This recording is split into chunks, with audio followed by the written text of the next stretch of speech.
Good morning.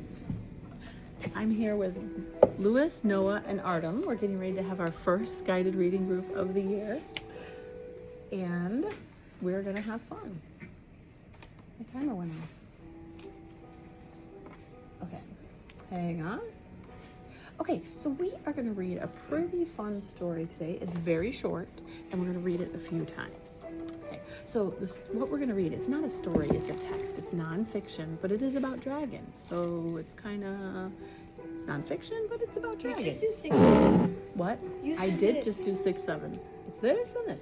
Okay, so the text is called Roar in the Sky, and we're gonna go over some of the vocabulary we're gonna hear in that story. Let me see if I can get this on camera. I'm turning it so you can see it. Okay. All right, so in this story, we are gonna, hang on one second. So this text is about how and why humans all over the world believed in dragons. First of all, did you know that there are dragon stories from many different countries throughout history? Where's a country, when you think of dragons, what country do you think of? Like Europe China? and China. Europe? No. Do you have a... Japan, yeah, right? So all these different cultures and countries thought about dragons at some point in time. So this is nonfiction, though; it's not fake. So we're gonna learn the history of people believing in dragons. Okay, so that's what our story is gonna look like. It's gonna be in this magazine. Okay, first we're gonna go through the vocabulary, and we're gonna do a little TPR with it. Okay, so we can remember. The first word is soar. It's a verb. A verb is an action word. So something can soar. You can see these pictures of eagles here, this bird, soar, high and free. It means to fly or hover in the air, often at a great height. So for TPR for soar, let's go like this. Soar. Artem, do it with us. Soar. You don't have to do it a lot, but Noah, can you soar? Soaring. So we're soaring. It means fly. It doesn't mean like flap your wings really hard. It's like hovering. With a flap, and then this is the sentence from the text we're going to read. With a flap of its bat-like wings, a dragon soars high into the air. Okay, the next word is also a verb. It's roam. See those two letters together? Have you ever heard that when two vowels go walking, the first one does the talking and says its name? So it's kind of it can be a tricky when two vowels are together next to each other in a word, but so we say roam, and we kind of ignore the A. The A makes the O say its name. Roam. Okay? Everybody say that word. Roam. It means, oops, that's not what it means. Hang on. Roam means to wander slowly. To walk or wander slowly. Okay, so roam is to walk or wander slowly. So there's pictures of cheetahs roaming, there's pictures of wild horses roaming the land, and people can also roam the land. They're just kind of roaming around, kind of aimlessly, not like walking with a purpose or with a mission. You're just wandering around. Okay, so and so we need TPR for roam. What could we do for that? Slow walking. So we can remember it's walking, maybe? Okay, let's do this. Roam. Roam. What was soar? Soar is a way of moving. Roam is also a way of moving. And the sentence from the story is, let's take a look at it together. Eyes on the screen. At the time, it wasn't known that dinosaurs once roamed the earth. What? You've heard it before? Yeah. Okay, they roamed the earth. Okay. Now we're going to come up now with a whole bunch of adjectives. Let's focus over here. The next words are adjectives. Adjectives are describing words. They're words that describe a noun. Is everyone out there reading, or are some of us just staring? Let's read. So ancient, this is kind of a funny looking word. So take a look at it. That's how we're going to say it. Ancient. Say it. Ancient. Okay, look at it. Ancient. It means old. Good job, Noah. Yes. Relating to a time in early history from a time long, long ago. It means you're really far. It's not like I'm not ancient, despite what Noah thinks. I'm not ancient. Your grandma is not ancient. Ancient is like way, way, way, way back in history. So I put some pictures here to help us think of that, like these ruins from Rome, like from the 300s. Ancient Egypt we think of, like with the mummies. ancient Egypt, very, very long time ago when they made the mummies. And then I did one from China, and it actually shows dragons. This is an ancient sculpture from China that shows, kind of indicates that people believe in dragons. So the sentence from the book is, oh, we didn't do a TPR. Let's do ancient, and let's go like way, way back. Can you go like that with your hands? Way, way, way back. Way, way back. Okay, but I need to see you do it. What's ancient? Way, way back. What's Thor? No, what's Rome? Remember, wander slowly. Dinosaurs roamed. Okay, here we go. Now, this is a good one. I always see the picture of Elmo. This one? No. This one? No. This one. This one. I thought you'd like it. It's a meme. People always say it. They do? Okay, let's see. So this goes with the word scorching. So you can also, this is an adjective. Scorch is when it's a verb. You can scorch something. But scorching, in this case, is an adjective, a describing word.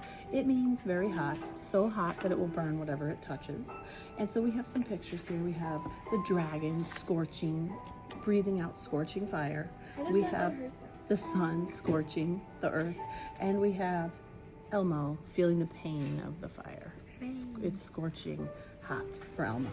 So here's the sentence from the text. It lifts its head and breathes out a stream of scorching fire. So it's kind of saying, what kind of fire was it? What kind of fire, Adam?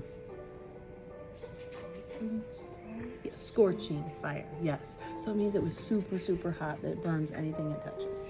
Oh wait, TPR. How do we show super hot? Or should we just go like this? No. We don't want to do that. Okay, scorching. How can you show hot? Like, oh, like that. Do that, Artem. I like that. Like, is this the fire? Yeah. Okay, Artem's doing the fire. Scorching. It's scorching. Okay, here's another adjective or describing word that we're going to read in our text. It's, take a look at this. Do you know what that word is already? Yeah, mythical. Mythical. What do you think it is? It's what people like believe that's true. Okay. Like a myth. Yeah, like from myths. Did you guys read myths in 4th grade? So Yeah. you see the word myth inside it. It's an adjective when it becomes different type of mythical. what? There's mythical Ragnarok. Oh my goodness. No, that's not mythical. Yes, it's mythical. Well, let's talk about what mythical is, and we'll see if we think it is. So it's based on or described in a myth. So mythical describes something that was based on a myth or described in a myth. So we have mythical creatures: dragons, mermaids, unicorns, Pegasus, and this is a minotaur. What? What is it? What's the Minotaur? The minotaur is from I saw that. I know. Greek mythology. What is it? It's half man, half bull. The head of a bull. Yeah, it's pretty cool. We'll read a story about that sometime this year. We have a play about it that we do. So the sentence that we'll read in the text is, the dragon is one of the most popular mythical creatures of all time. So what kind of creature is it? It's a mythical creature. So it's a describing word. It tells us what kind of creature. It's mythical. It was from myth. Not real, but somehow everybody around the world thought it was. Another adjective. This is a big one. Can we read this word? We didn't do mythical. Oh, we didn't. Wait, hang on. We need a TPR for mythical. Maybe like something Like that, like imaginary, mythical. Good job. No, that was exactly what I was thinking. Mythical. It's the mythical dragon. Okay, intimidating. Have you ever heard of intimidating before? He's very intimidating. It means something that causing a loss of courage or confidence, producing feelings of fear. So, Lewis, when you're on the football field, you ever look over at a guy who's twice your size and he's intimidating? You have to block that guy who's intimidating. What? Okay, so hang on. So this dragon is kind of intimidating to this guy because he's so much bigger. This guy could be intimidating if he was doing that to you, and this guy is pretty intimidating if you look at that. Yeah. Okay, so what we will see in the story is, but where did the idea of this intimidating beast come from? So what kind of beast? An intimidating beast, like this. They're talking about that. Okay, TPR, intimidating. Oh, we want to feel intimidating, or do we want to be intimidating? I think we got to be intimidating. Intimidating. Maybe like this. Okay, intimidating. Okay, show me soar. Soar. Show me roam. Okay, what else do we have? Mythical. Oh, fire. Scorching. The fire. What else do we have? Scorching. Ancient. Way. It's ancient. That's ancient history. Soar, roam, ancient, scorching, mythical, intimidating. Oh. And this is the last one. Okay. Petrifying. Look at this. Petrifying. What is that? It means overwhelmingly frightening, super scary. So we wouldn't say like. What does that mean? The only thing I'm scared Is what? is Momo. Oh, no. Oh, that's pretty creepy. So Momo would be petrifying to you. Yes, fear is something that's sort of subjective. So petrifying is not a word we use lightly. It's not like, it is subjective to everybody, but it's not something that's just a little bit scary. It's really, really terrifying. So we have some people who are feeling petrified here in a scene that may be petrifying. So the sentence from the text, in Egypt, stories were told about a petrifying monster that caused earthquakes. What kind of monster was it? Petrifying? A petrifying monster. Just the place like vibrating. What? Like, But they didn't know that because there was no science had not advanced at that point. So it was petrifying to think that there could be a creature out there causing your whole world to shake. Maya, move back to your seat. Maisie, move back to your seat. Okay, oh, TPR for petrifying. Like that. Like they're petrifying. That was petrifying. Okay. So now we're going to practice using some of the words in sentences out loud with each other. So finish each sentence with one of the vocabulary words in the box. So it's not exactly in the box. We have the red words are the verbs, and the purple words are all the adjectives we learned. So we have soar. You could also turn it into soared. We have roam. You could also say roamed. Adjectives are the describing words. Ancient, mythical, scorching, intimidating, petrifying. So the red sentences are going to be filled with red words. The purple sentence would be completed with purple words. So let's try. I'll go first. So I would say, long ago, people believed that dragons, and then I can pick one of the red words.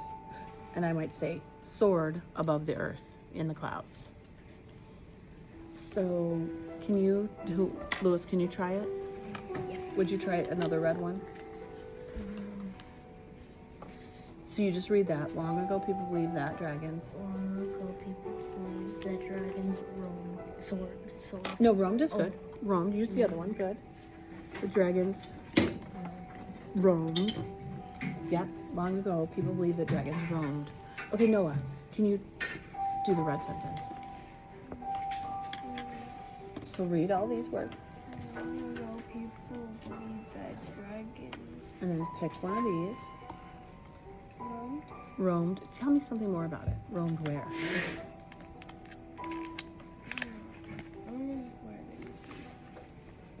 Somewhere like by the Roamed hills. across the world. Roamed over the hills. That's Like good. I imagine them like right by hills. By hills. Can you say, so then say maybe long ago people believed that dragons roamed by hills? Okay, now you say it.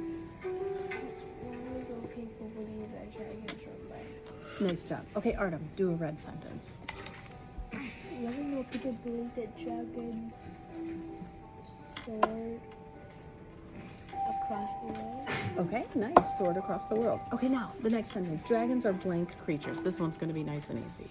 Okay, Lewis, pick one of the purple words to go in there. Read that sentence with it inside it. Dragons are mythical creatures. Nice. Noah.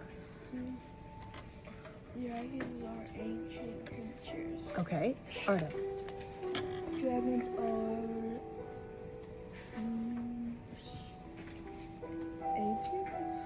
Ancient, yeah. Keep going. creatures. Okay, very good. Dragons are ancient creatures. Okay, now the last one can only be completed correctly by one word. So let's see which one it's going to be. Let's check it out. Let's look right here. Dragons were said to breathe blank fire. Which one of those can complete that sentence? Scorching. Scorching. scorching. Yes, that's really the only adjective that goes with fire, right? Dragons were said to breathe scorching fire. Hot fire. I mean, I guess you could have mythical fire. You could. In this context of what we've been talking about, not really. But you could have petrifying fire. If your house is on fire, it would be pretty petrifying. That's a petrifying fire. Okay, so now I am going to start by reading the text aloud while you follow along. So it's super easy. This text is in the very first pages of this magazine, the Storyworks magazine. It's called Roar in the Sky. And you're just going to follow along with your eyes and ears while I read out loud. Roar in the Sky. People have been telling tales about dragons for thousands of years. Where do these stories come from? So I'm up here at the subheading there. Now, where the big W is. With a flap of its bat-like wings, a dragon soars high into the air. It lifts its head and breathes out a stream of scorching fire. You've probably come across this fearsome monster in movies or books. Maybe you've even battled one in a video game. The dragon is one of the most popular mythical creatures of all time. But where did the idea of this intimidating beast come from? Dragon stories is the heading there. Today we know that dragons don't exist. But in ancient times, people all over the world believed they did. In China, dragons were sometimes described as spine-chilling creatures that lived in the ocean. In Egypt, stories were told about a petrifying monster that caused earthquakes. In Europe, tales of fire-breathing dragons made people break out in a cold sweat. So why do so many cultures have stories about dragons? Some of these stories probably spread after people found the bones of long ago animals, like dinosaurs. Does that kind of make sense? Have you ever thought about that before? Yeah. At the time, it wasn't known that dinosaurs once roamed the earth. So we're following along with our eyes. We're down next to the circle. When people found their enormous skeletons, they believed the bones belonged to a blood-curdling monster, like a dragon. Some dragon stories also likely came from people trying to explain things they didn't understand, like earthquakes. Not knowing what caused these frightful natural events, people imagined that a giant creature was shaking the planet. Next section is called Dreamed Up. Some experts think dragons took over our imagination for another reason. For thousands of years, humans had to watch out for predators that could attack them, like snakes and tigers. Perhaps this dread of dangerous animals got stuck in our ancestors' brains. And eventually, people imagined one hair-raising creature that combined many of those predators' features and more. No real animal can breathe fire. That's in parentheses because it's like a little aside, like it combined a lot of features of animals, but none can actually breathe fire. No matter how dragons were dreamed up, we know one thing for sure. Many people love dragon stories. Do you? So do you like dragon stories? No. You're not that into that? You? No? I like Chinese dragon stories. Chinese dragon stories. Okay. All right. Cool. Okay. So now the next thing, you're going to echo read. That means the teacher reads and you echo my words. So you sound like a little echo. So we're going to read like a section at a time. Not a whole section, like part of a sentence even. And you're going to echo. Okay. You ready? All right. Roar in the sky. Noah's got the echo. You guys got to echo together. Roar in the sky. Roar in the sky. Okay. People have been telling tales People have been telling tales about dragons About dragons for thousands of years. for thousands of years. Where do these stories come from? Where do these stories come from? Okay, here we go with the actual text. With a flap of its bat-like wings. With the flap of this back. Make sure you're reading the words. A dragon soars high into the air. The dragon soars high into the air. It lifts its head and breathes out And this is its head and breathes out a stream of scorching fire. a stream of scorching fire. You've probably come across You've probably come across this fearsome monster in movies or books. this fearsome monster in books. Maybe you've even battled one in a video game. Maybe you even battled one of it. The dragon is one of the most popular mythical creatures of all time. The dragon is the most mythical creatures of all time. Keep going, keep going. Don't give up on those hard words. But where did the idea But where did the idea of this intimidating beast this intimidating beast come from? come from? Dragon stories. Here we go. Here's where it's kind of answering that question, right? Where did this idea of this intimidating beast come from? Well, here's where they think it came from. Today, we know that dragons don't exist. Today we don't know But in ancient times, but in ancient times, people all over the world believed they did. Wow, that is quite a timer.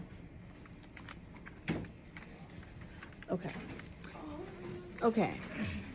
So, just for the purposes of my video, we ran out of time. We will pick this up tomorrow, but after we echo read, we're going to choral read, which means we're all going to read it together, the same pace. And then after that, you're going to partner read it. So you are going to read it a lot of different times. You're going to become very good at it. That helps with smooth reading and with expression, and also with knowing the text really, really well. Okay, good job, guys.